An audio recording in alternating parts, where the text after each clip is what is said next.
have to tell you this because you probably already know, but I will anyway. We are in a housing crisis.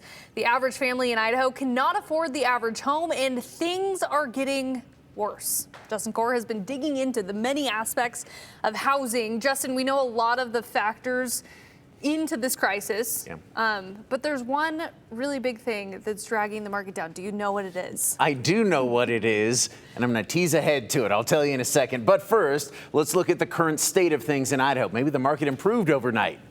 I'm being told no. Here's Redfin's latest numbers. The median sales price is sitting at nearly $500,000 in Idaho.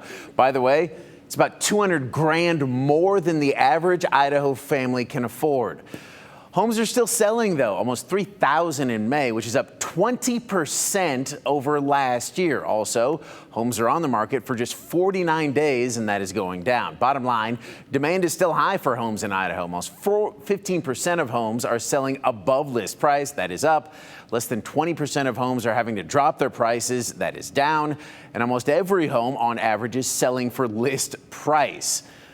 On average. So what's driving all these higher priced homes to sell so quickly? Well, the same thing that drives up the price of anything, a lack of supply. Number of homes for sale is down more than 12%. The number of newly listed homes is down almost 5%. And the number of months of supply is down a full month year over year. And that right there, the supply, Hunter, is the key to all of this, according to Chuck Crocht with the Idaho Housing and Finance Association. Supply is the major thing dragging the market into unaffordable territory.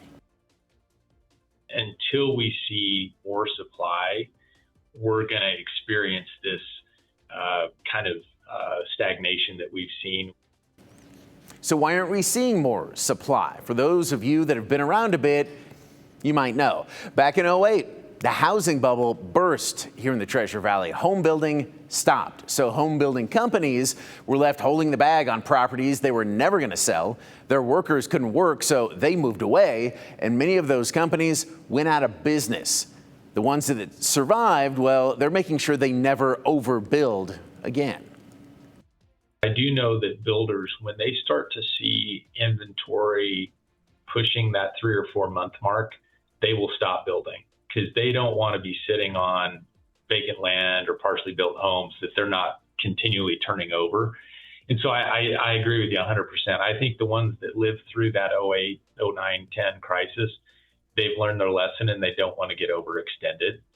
And so I do think that's a challenge. That's, part of the reason that we haven't seen as much building as we need, because they're a little bit more reserved and how they look at the market, and they're almost looking at it month by month and looking at those inventory numbers to make sure that the demand is there to buy those houses.